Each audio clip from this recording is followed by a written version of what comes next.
Audio Jungle.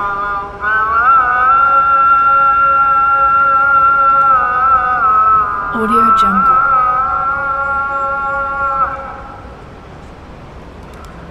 Audio Jungle. والصلاة والسلام على من لا نبي بعده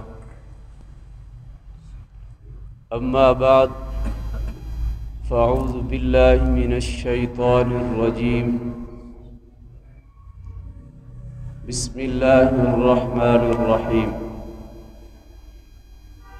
وعهدنا إلى إبراهيم وإسماعيل أن طهر بيتي للطائفين والعاكفين والركع السجود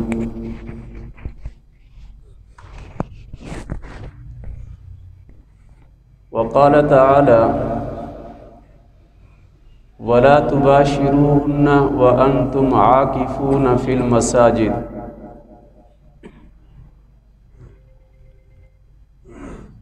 قال النبي صلى الله عليه وسلم إن المسجد بيت لكل تقي أو كما قال النبي صلى الله عليه وسلم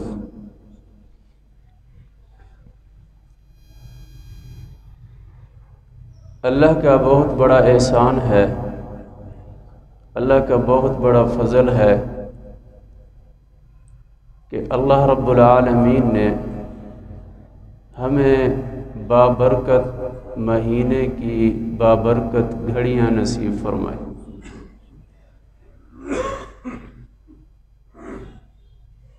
اس بات پر ہم اپنے رب کا جتنی شکر ادا کریں وہ بہت کم ہے۔ رمضان المبارک کا دوسرا عشرہ جاری اور ساری ہے۔ اللہ کا بھیجا ہوا یہ مہمان جس کا ہم جتنی اکرام کریں گے، جتنا احترام کریں گے، اتنی ہی اللہ ہمیں اس کا بدلہ عطا فرمائیں گے۔ حضور صلی اللہ علیہ وسلم کا معمول تھا جب رمضان آتا تو آپ کی نمازیں بڑھ جاتی۔ ایک تو فرض نمازیں ہیں، 5 نمازیں فرض ہیں جس کو ہم نے ہر صورت ادا کرنا ہے۔ ان فرض نمازوں کے علاوہ اور بھی نمازیں ہیں جن کا ہمیں اہتمام کرنا چاہیے، جو کہ میرے اور آپ کے محبوب آقا دو جہان صلی اللہ علیہ وسلم نے جن کو ادا فرمایا۔ اشراق کی نماز، چاشت کی نماز، تحیۃ الوضو، تحیۃ المسجد، اوابین، تہجد کی نماز، یہ نمازیں جن کے بہت سے فضائل ہیں، جن کا بہت بڑا اجر ہے، ان نمازوں کا بھی اہتمام کرنا چاہیے۔ جو فرض نمازوں کے علاوہ نمازیں ہیں، اس لیے کہ رمضان قرآن کا مہینہ ہے، رمضان کثرت سے نمازیں پڑھنے کا مہینہ ہے، رمضان روزے رکھنے کا مہینہ ہے، رمضان تراویح پڑھنے کا مہینہ ہے، رمضان غم گساری کا مہینہ ہے۔ دوسروں کا خیال کرنا، دوسروں کی ضروریات کو پورا کرنا، یتامى مساکین کے ضروریات کا اہتمام کرنا، ان کو پورا کرنا، غم گساری کا مہینہ۔ اسی طرح رمضان اعتکاف کا مہینہ ہے۔ نماز عبادت، روزہ عبادت، صدقہ خیرات عبادت، غم گساری عبادت، قرآن کی تلاوت عبادت، تراویح عبادت، ساری عبادت ان عبادات میں ایک اہم عبادت وہ اعتکاف ہے۔ اعتکاف، نماز پڑھیں گے، جب نماز پڑھیں گے تو اس کا ثواب ملے گا، روزہ رکھیں گے، صبح سحری کرتے ہیں پھر افطاری کرتے ہیں، تو سحری سے لے کر افطاری تک کا جو پیریڈ ہے روزے کا ہے، روزے کی حالت ہے، تو اس کا ثواب ہے۔ تراویح پڑھتے ہیں، مخصوص وقت میں 20 رکعات پڑھتے ہیں، 40 سجدے کرتے ہیں، اللہ کا قرب حاصل کرتے ہیں، یہ ثواب ہے۔ تو جتنی بھی عبادات ہیں جب کرتے ہیں اس وقت اس کا اجر ملتا ہے۔ ان عبادات میں رمضان کے اندر افضل عبادت جو اللہ کے محبوب نے ہمیشہ کی ہے وہ اعتکاف ہے۔ اعتکاف ایک ایسی عبادت ہے کہ آپ سوئے ہوئے ہیں تو عبادت میں شمار، آپ بیٹھے ہیں تو عبادت میں شمار، آپ نماز پڑھ رہے ہیں تو پھر بھی عبادت، آپ روزے میں ہیں تو پھر بھی عبادت۔ یہ ایسی عبادت ہے جو ساری عبادات سے رمضان میں افضل ہو جاتی ہے۔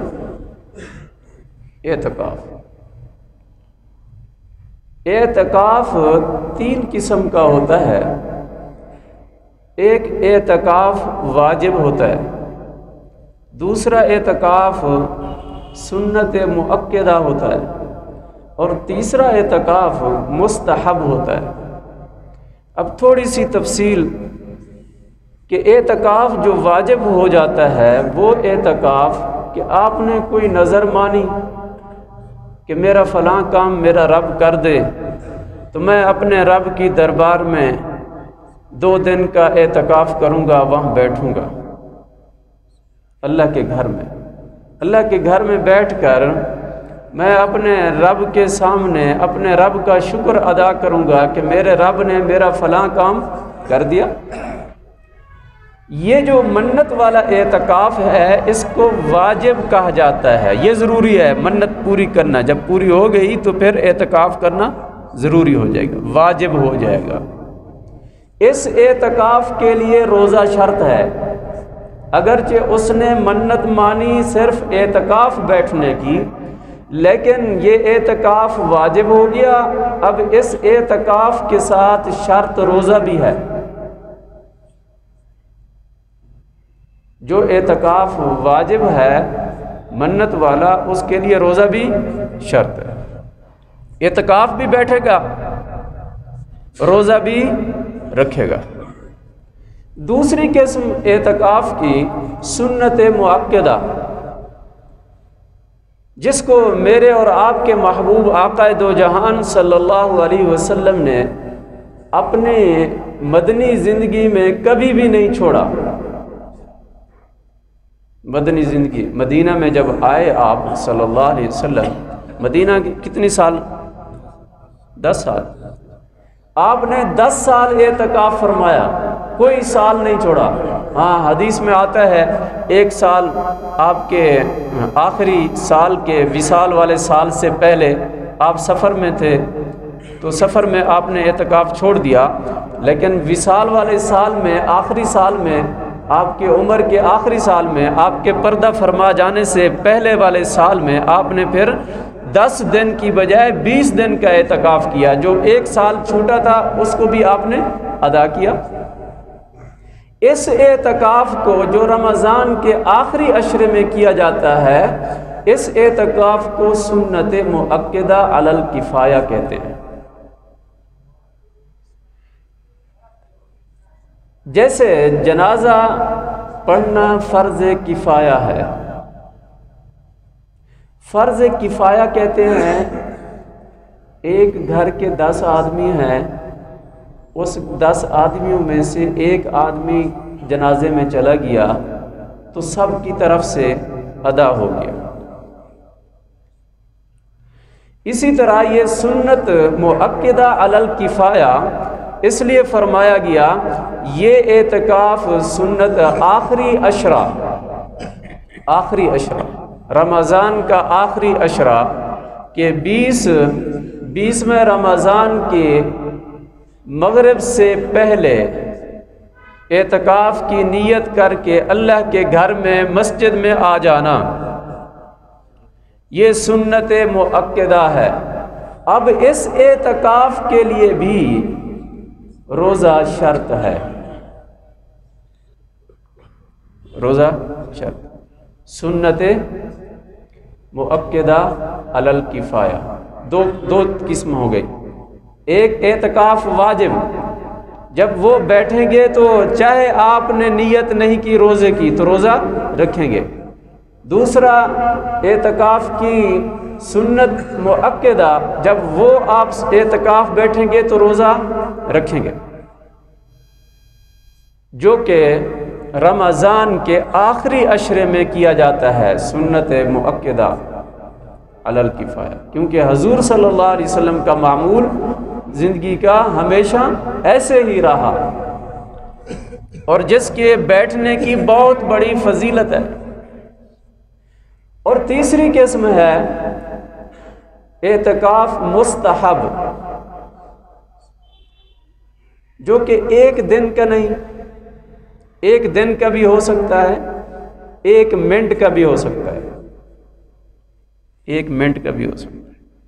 یہ اعتکاف مستحب، آپ تشریف لائے نماز پڑھنے کے لیے، جب آپ مسجد میں داخل ہوئے تو مسجد میں داخل ہوتے ہوئے آپ نے یہ نیت کر لیں، نویت سنت الاعتکاف، آپ اعتکاف کی نیت کر لیں۔ جب تک آپ مسجد میں رہیں گے، نماز پڑھیں گے، فرض پڑھیں گے، سنت پڑھیں گے، نوافل پڑھیں گے، قرآن کی تلاوت کریں گے، جب تک آپ مسجد میں رہیں گے آپ کو باقی ذکر و اذکار عبادات کا ثواب الگ اور اعتکاف کا ثواب الگ ہوگا۔ تو اس لیے ہمیشہ جو اعتکاف مستحب ہے اس کے لیے کوئی دن مقرر نہیں ہے، پورے سال میں آپ وہ اعتکاف بیٹھ سکتے ہیں۔ تو یہ تو کرنا چاہیے نا، یہ سب کر سکتے ہیں۔ آپ نماز پڑھنے آتے ہیں، 5 وقت کی نماز، ہر نماز پہ جب مسجد میں داخل ہوں تو ساتھ یہ نیت کر لیا کریں جی اعتکاف کی، نویت سنت الاعتکاف، کہ میں اعتکاف کی نیت کرتا ہوں، تو آپ کو دوہرا اجر ملے گا، ثواب ملے گا، اعتکاف کا بھی اور نماز پڑھنے کا بھی۔ اعتکاف کا کیونکہ اصل معنی جو ہے وہ ہے رکنا، ٹھہرنا۔ جتنی دیر آپ مسجد میں ٹھہرو گے آپ کو اعتکاف کا ثواب ملے گا، کیونکہ شریعت میں اعتکاف کا معنی، یہ لغوی معنی اس کا ٹھہرنا ہے، شریعت میں حقیقتاً اس کا معنی یہ ہے کہ اللہ کا قرب حاصل کرنا، ٹھہر کر ایک جگہ پہ اپنے آپ کو ٹھہرا کر روک کر اپنے رب کا قرب حاصل کرنا۔ تو اعتکاف ایک ایسی عبادت ہے کہ جب ہم اپنے آپ کو روکتے ہیں ہر چیز سے، روک کر اپنے رب کا قرب حاصل کرنے کے لیے، تو ہمیں اللہ کا قرب حاصل ہوتا ہے۔ تو رمضان اعتکاف کا مہینہ بھی ہے، اعتکاف کا، جس کو میرے اور آپ کے پیارے محبوب آقا دو جہان صلی اللہ علیہ وسلم نے ہمیشہ معمول بنایا۔ آپ نے اعتکاف کو نہیں چھوڑا۔ اصل وجہ یہی ہے کہ یہ عبادات کی جتنی بھی عبادات ہیں ان عبادات سے افضل اس وجہ سے ہے کہ آدمی اللہ کا مہمان بن جاتا ہے۔ جب بندہ اللہ کا مہمان ہو اور میزبان میرا رب ہو تو آپ اس کی شان تو ذرا دیکھیں، تو میرا رب تو اکرام اپنی شان کے مطابق کرے گا اپنے بندے کی، میرا رب اپنے بندے کا اکرام تو اپنی شان کے مطابق کرے گا۔ جیسے میرا رب اعلیٰ ہے تو اس کا اکرام بھی اعلیٰ ہوگا، اور اس میں سے سب سے زیادہ یہ ہے کہ جو اللہ کا قرب حاصل ہوتا ہے باقی عبادات سے اتنی قرب حاصل نہیں ہوتا اور اتنی نیکیاں نہیں ملتی جو کہ اعتکاف میں ملتی ہیں۔ وہ کیسے؟ آپ بیٹھے مسجد میں ہیں، اعتکاف کی حالت میں ہیں، کسی کا جنازہ ہوا، آپ جنازے میں شریک نہیں ہو سکتے، اعتکاف کو چھوڑ کر جنازے میں نہیں جا سکتے۔ کوئی آپ کا قریبی رشتہ دار، آپ کے گھر والوں میں سے کوئی بیمار ہو گیا، آپ اس اعتکاف چھوڑ کر اس کی عیادت کے لیے بھی نہیں جا سکتے۔ حالانکہ کسی کی عیادت کرنا بہت بڑا اجر ہے، اور کسی کے جنازے میں جا کر شریک ہونا بہت بڑا اجر ہے، نیکی کا ثواب ہے۔ عیادت کرنا، کسی کی گھر سے نکلنا، ایک ایک قدم پر آدمی جب چلتا ہے کسی کی عیادت کے لیے تو حدیث میں آتا ہے کہ گویا کہ یہ مسلمان یہ چل تو زمین پہ رہا ہے لیکن یہ جنت میں یہ چل رہا ہے۔ جب کسی بھائی کی عیادت کے لیے انسان جاتا ہے، اتنی بڑی فضیلت ہے۔ حدیث میں آتا ہے جب ان عبادات سے، جنازے سے روک دیا گیا معتکف کو، عیادت کرنے سے روک دیا گیا معتکف کو کہ وہ نہیں جا سکتا اعتکاف کی حالت میں، اعتکاف کو نہیں چھوڑ سکتا، بغیر ضرورت کے، اپنی ضرورت اصلی کے، حاجات کے اعتکاف کو چھوڑ کر باہر نہیں جا سکتا، تو حدیث میں ہے جو معتکف ہے اس کو بہر کی ساری نیکیوں کا اجر بغیر کیے اس کو ملتا ہے۔ یہ اللہ کا اکرام ہے کہ اللہ اپنی شان کے مطابق اپنے اس بندے کو، معتکف کو، جو اس کے گھر میں بیٹھا ہے، اللہ کے گھر میں، اللہ اس کو اس نیکیوں کا اجر بھی دیتا ہے جو وہ کرتا نہیں ہے۔ جنازہ نہیں پڑا کسی کا، لیکن اللہ نے اس کو، معتکف کو ثواب عطا فرما دیا۔ اللہ نے حکم دے دیا کہ اس کے نامہ اعمال میں جنازہ پڑھنے کی بھی نیکیاں لکھ دو۔ اور اسی طرح کوئی بیمار ہے، یہ اس کی عیادت کے لیے معتکف نہیں گیا، یہ تو مسجد میں بیٹھا ہے، لیکن حدیث میں آتا ہے اللہ نے فرمایا کہ اس کو عیادت کرنے کا بھی ثواب مل رہا ہے، اس کے نامہ اعمال میں لکھا جا رہا ہے۔ تو یہ ایسی عبادت اس لیے افضل عبادت ہے کہ ساری نیکیاں جو بغیر دوسرے لوگ کر رہے ہیں بغیر اعتکاف والے، اللہ وہ ساری نیکیوں کا اجر اس معتکف کو بھی عطا فرما دیتے ہیں۔ یہ وہ عبادت ہے جس کو میرے اور آپ کے محبوب صلی اللہ علیہ وسلم ہمیشہ کیا کرتے تھے۔ آپ مسجد نبوی میں اعتکاف فرمایا کرتے تھے۔ ایک مسئلہ آیا، پرچی آئی ہے کہ ہم گھر میں بھی بیٹھ سکتے ہیں۔ اعتکاف کے لیے عاقل ہونا، بالغ ہونا سنت اعتکاف کے لیے، میں نے پہلے بتایا 3 قسمیں ہیں اعتکاف کی۔ ایک اعتکاف واجب، دوسرا اعتکاف سنت مؤکدہ جو کہ رمضان کے آخری عشرے میں بیٹھا جایا جاتا ہے۔ آخری عشرہ یہ سنت مؤکدہ علی الکفایہ ہے، اور باقی اعتکاف ہے سنت مستحب، وہ کسی وقت بھی 1 منٹ کا بھی ہو سکتا ہے۔ جو سنت مؤکدہ علی الکفایہ ہے اس کے لیے ضروری ہے کہ آپ جگہ اللہ کا گھر متعین کریں، گھر میں نہیں بیٹھ سکتے مرد حضرات۔ کیوں؟ اس لیے کہ اللہ کے نزدیک اس کائنات میں سب سے زیادہ پسندیدہ جو جگہ ہے وہ ہے اللہ کا گھر۔ احب البلاد الی اللہ مساجدہا، اللہ کے ہاں سب سے پسندیدہ جگہ اس کائنات میں وہ جگہ ہیں جہاں اللہ کے گھر ہیں، یعنی مساجد۔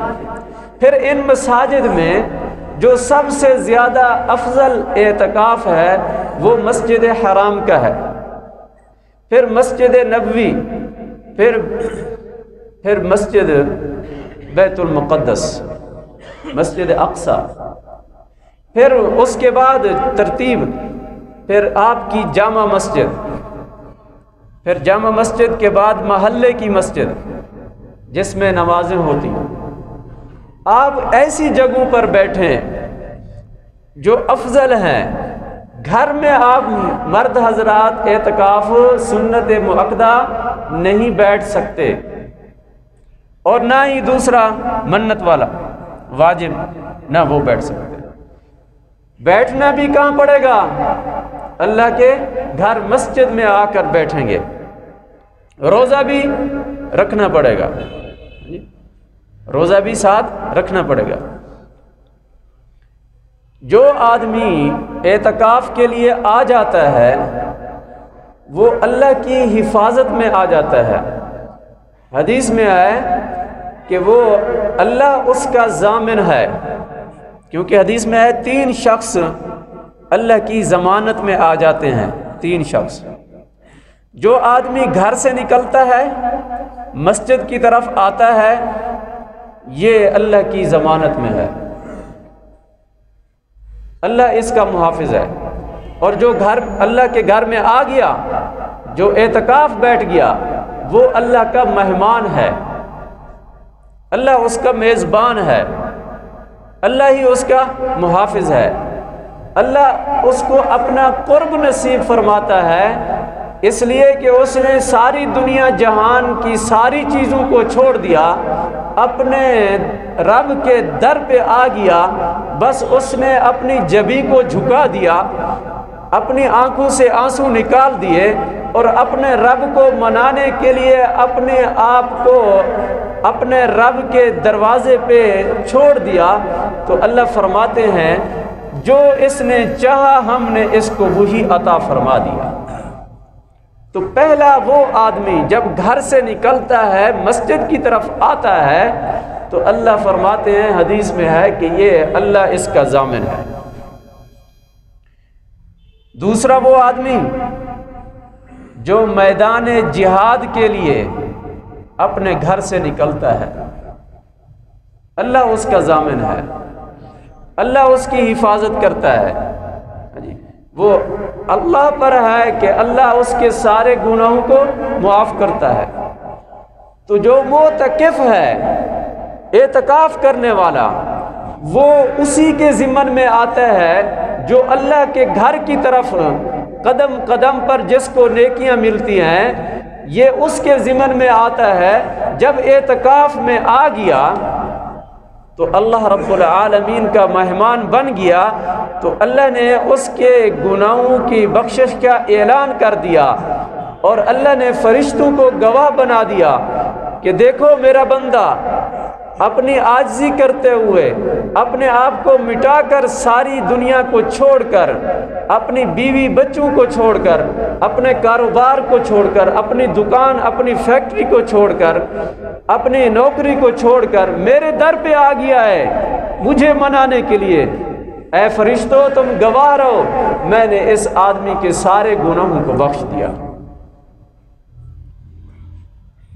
رمضان اعتکاف کا مہینہ، آخری عشرہ آنے والا ہے، 20ویں روزے سے یہ شروع ہوگا، اور جب چاند نظر آئے گا شوال کا یہ اعتکاف ختم ہوگا۔ اس اعتکاف کے لیے بھی ہمیں اہتمام کرنا چاہیے، مسجدوں کو آباد کرنا چاہیے، مسجدوں کو اعتکاف کے اس افضل عبادت کے ذریعے مسجدوں کو آباد کریں گے۔ جو اللہ کے گھروں کو آباد کرتا ہے اللہ ان کے گھروں کو آباد کرتا ہے، یہ اللہ کا وعدہ ہے۔